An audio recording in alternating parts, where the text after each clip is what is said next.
नागपुर में चुनाव की सरगर्मियां तेज हो गई है और इसी विषय पर बात करने के लिए हमारे साथ भाजपा नागपुर अध्यक्ष दयाशंकर तिवारी मौजूद है। ये चुनाव प्रधानमंत्री नरेंद्र मोदी के चेहरे पे, देवेंद्र फडणवीस के चेहरे पे और यूनियन मिनिस्टर नितिन गडकरी के चेहरे पे और दयाशंकर तिवारी जी के चेहरे पे लड़ा जाने वाला है।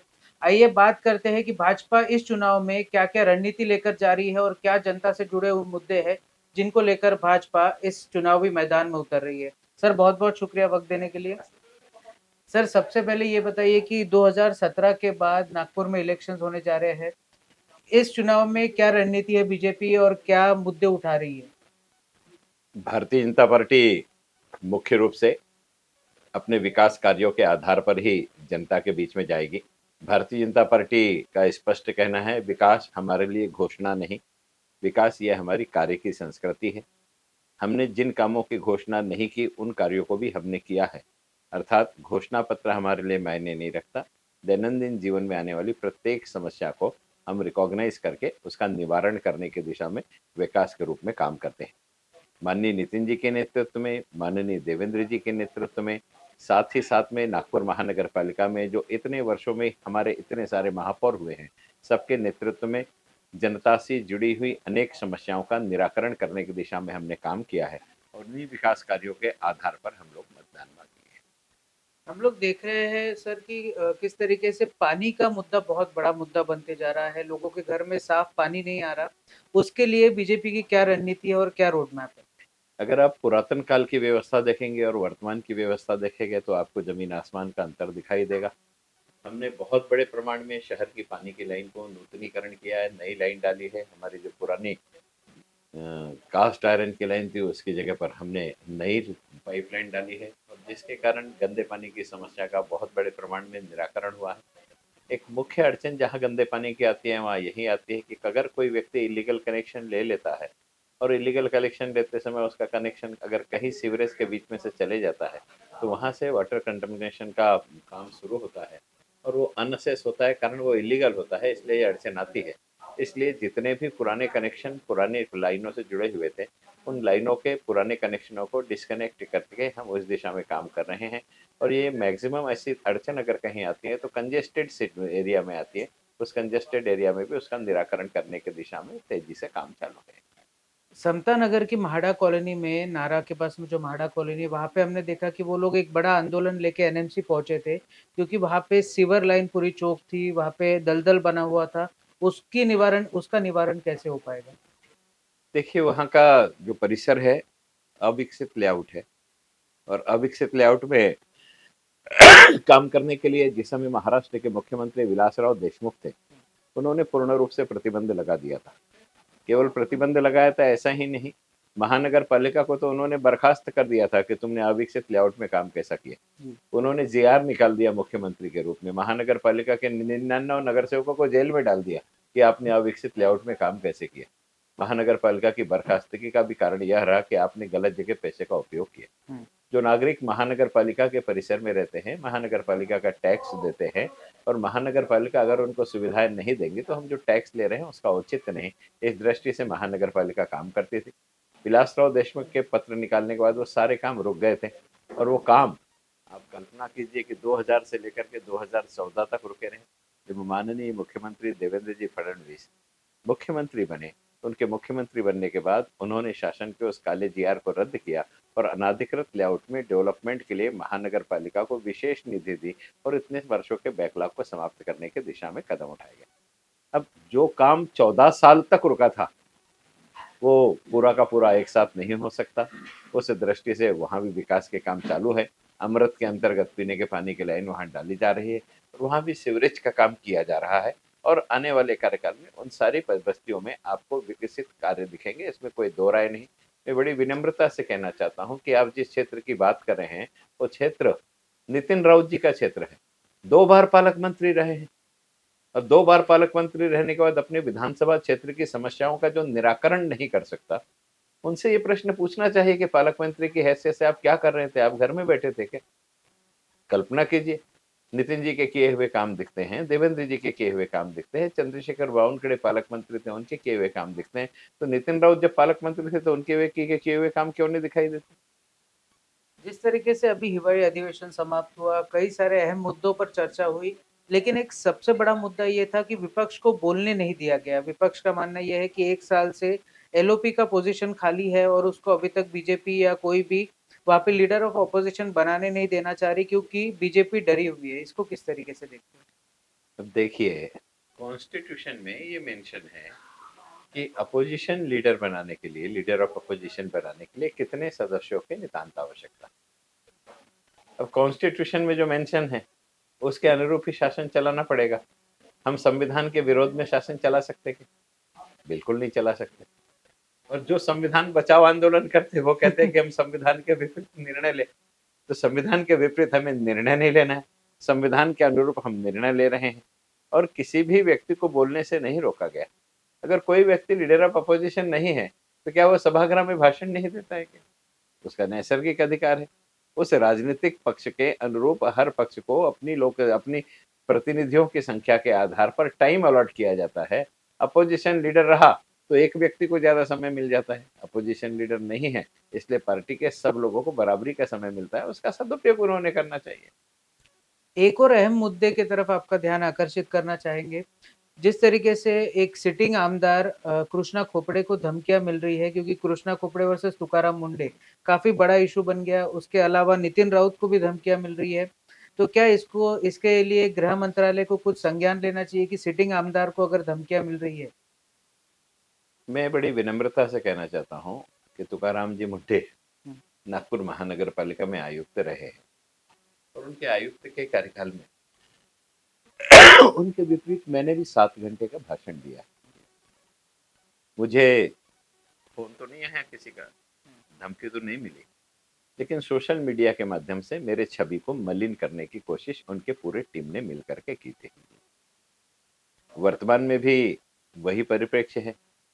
विरोध में बोलने वाले को समाप्त करने की दिशा में कदम उठाना, उस दिशा में अगर कोई कार्य कर रहा है तो ये कहीं ना कहीं लोकतांत्रिक पद्धति के विपरीत है। मैं विनम्रता से कहना चाहता हूं, किसी ने अगर हम पर आरोप लगाया तो उसका मुंह बंद करने की अपेक्षा हमने न्यायालयीन प्रक्रिया से कायदेशीर कार्रवाई करके उस दिशा में अपने कदम आगे बढ़ाने चाहिए और अपने आप को स्वच्छ साबित करना चाहिए। अगर हम लड़ने लगेंगे तो गुंडों, बदमाशों में और अधिकारियों में फर्क क्या पड़ जाएगा? हम धमकी देने लगेंगे तो सुपारी देने वाले अंडर माफिया और हमारे जनप्रतिनिधियों में क्या फर्क पड़ जाएगा?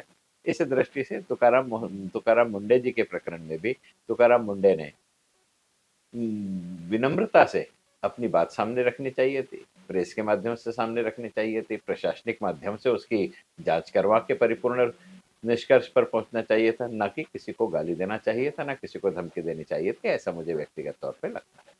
हमने देखा है कि आप जनता से जुड़े हुए नेता हैं। आप जब भी हम आपको मिलते हैं, आप जनता के बीच में रहना ज़्यादा पसंद करते हैं। अभी आप नागपुर भाजपा अध्यक्ष हैं, आपके सर पे चुनाव की इतनी बड़ी ज़िम्मेदारी है। किस तरीके से दोनों चीज़ों को बैलेंस करते हैं, जनता से जुड़ाव और साथ ही साथ इलेक्शंस? देखिए, भारतीय जनता पार्टी एक राजनीतिक पक्ष है और राजनीतिक पक्ष का अध्यक्ष शायद मुझे इसलिए बनाया गया कि मैं जनता के बीच में रहना पसंद करता हूँ, इसलिए ये 2 in 1 है। पुराने ज़माने में टेप रिकॉर्डर चलता था और रेडियो चलता था, दोनों अलग-अलग चलते थे। जी। बाद में दोनों को एक साथ चालू कर दिया तो 2 in 1 हो गया। वैसे ही कॉम्बो है ये कि मेरे दोनों काम एक साथ हो जाते हैं। मैं जब मिलता हूँ तो पहले जनप्रतिनिधि के रूप में मिलता था, अब जनप्रतिनिधि के साथ-साथ मैं भारतीय जनता पार्टी के अध्यक्ष के रूप में भी मिलता हूँ। तो सामने वाले को भी 2 आदमी से मिलने का मौका मिल जाता है और मैं भी दोनों पदों का उपयोग करके जनसंपर्क को और प्रगाढ़ करने की कोशिश करता हूँ। सर इसमें आपके विपक्ष कुछ आरोप लगाते हैं कि दयाशंकर तिवारी जब प्रेसिडेंट नहीं थे तब उनका बर्ताव अलग था और अभी वो जब अध्यक्ष बन गए तो उनका बर्ताव अलग है, ना फ़ोन उठाते हैं, ना उनसे कोई बातचीत हो पाती है, ना कई बार उनसे जब मिलने भी जाए तो टाइम नहीं मिल पाता, तो इसे कैसे देखते हैं? आप अपना अनुभव बताइए। नहीं, मेरे लिए तो जैसा मैं कॉल करता हूँ वैसे ही होता है। मेरे स्वभाव में है कि अगर मुझे कोई कॉल आया और मैं अटेंड नहीं कर पाया तो मिस कॉल पे भी फ़ोन करके मैं बात करता हूँ। जी। किसी भी व्यक्ति के कॉल को आपने उठाया, उससे ज़्यादा वो आपको तब याद करता है जब उसके मिस कॉल को भी आप अटेंड करें। तो इस दृष्टि से मेरा स्वभाव है, मेरे पास अगर कोई अननोन नंबर भी आया है तो मैं उसको कॉल करके रिकॉल करके उससे बात करता हूँ। हाँ, रही बात मिलने नहीं मिलने की, तो नैसर्गिक रूप से अभी हमारे इंटरव्यू शुरू है, इस बीच में अगर किसी ने कॉल किया होगा बहुत बार सामने वाले से हम साक्षात्कार ले रहे हैं, तो उसकी बात बाहर नहीं जानी चाहिए, हमारे उसको डिस्टर्ब नहीं होना चाहिए इंटरव्यू देते समय। इसलिए गत 1 दिन में अगर इस प्रकार की कोई अड़चन हुई होगी, तो 1 दिन के बारे में मैं कहना चाहता हूँ कि अगर किसी को मेरे कारण 1 दिन के कारण तकलीफ हुई है और ये 20 तारीख तक ये स्थिति रहेगी कि हमारे साक्षात्कार शुरू है, बीच में किसी प्रकार से जो साक्षात्कार दे रहा है उसको भी डिस्टर्ब नहीं करना है और मैं फ़ोन चालू करूँ और उसके बाद बाहर जाए, ये कहीं न कहीं नैतिकता के विपरीत है। इस दृष्टि से 20 तारीख तक के व्यत्यय हो सकता है, लेकिन उसके बाद ये शिकायतें नहीं रहेगी। आखिरी 2 सवालों की तरफ बढ़ते हैं सर। बीजेपी कितनी कॉन्फिडेंट है इस बार के इलेक्शंस में और क्या लगता है कि बीजेपी कैसा परफॉर्म करेगी? बीजेपी 100% अपना महापौर बनाएगी, बीजेपी 100% बहुमत में आएंगी, बीजेपी की सत्ता महानगर पालिका में पुनर्स्थापित होगी।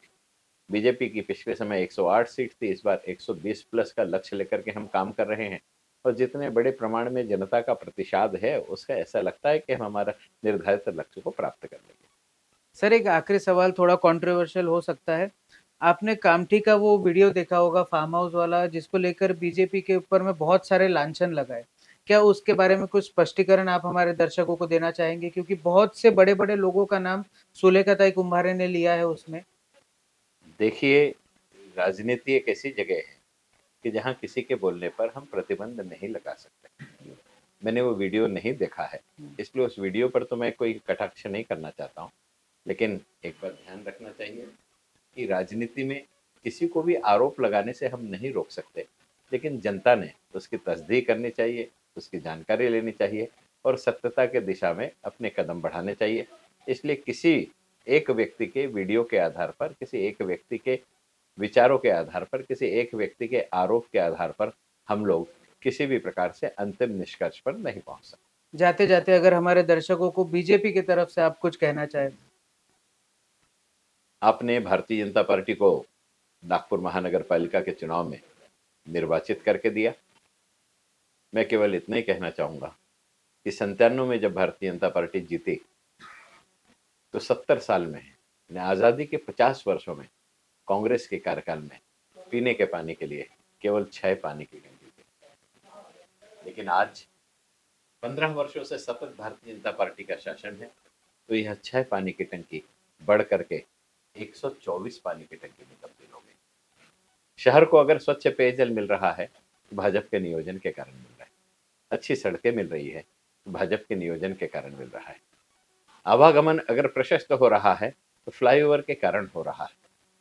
अगर ड्रेनेज सिस्टम में सुधार हो रहा है, तो भारतीय जनता पार्टी के कारण हो रहा है। काम करने की दिशा, काम करने की नीयत और काम करने की संस्कृति, ये भारतीय जनता पार्टी में है, कांग्रेस में नहीं है।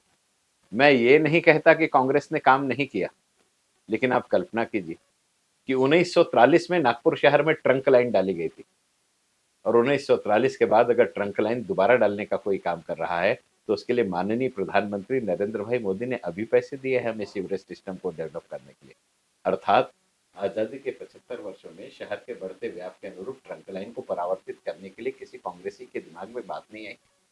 ये सारी चीजें उनके दिमाग में आती है जो समाज को अपना परिवार समझ करके कार्य करते हैं।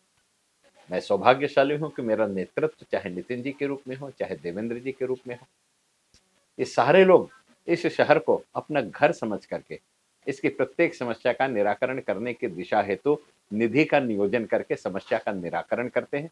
इस दृष्टि से इन सारी चीजों को देख करके आप अपने मतदान का उपयोग करें। आपने भाजपा का कार्यकाल देखा है, कार्य संस्कृति देखी है, चरित्रवान नेतृत्व देखा है, इसलिए आप इसी के आधार पर आने वाले महानगर पालिका में वोट करें। भाजपा को पूर्ण बहुमत आपने पिछली बार दिया था, इस बार उससे भी बड़ी संख्या में निर्वाचित करके भेजे, यही मैं अपेक्षा रखता हूँ। धन्यवाद। निश्चित तौर पे नागपुर में चुनावी सरगर्मियां जो तेज हो गई है और नागपुर का पॉलिटिकल तापमान काफी बढ़ गया है। एक तरफ के दावे कुछ और है, दूसरे तरफ के दावे कुछ और, लेकिन भाजपा नागपुर अध्यक्ष दयाशंकर तिवारी काफी कॉन्फिडेंट नजर आ रहे हैं और 120 का लक्ष्य रखते हुए वो लोग नागपुर की जनता से अपील कर रहे हैं कि जिस तरीके से पुराना कार्यकाल था उससे बेहतर ये कार्यकाल होगा भाजपा का। अब देखना ये दिलचस्प है कि जनता किसे चुनती है और किसको चुनकर गद्दी पर बिठाती है। This video is sponsored by Shivam Jewelers.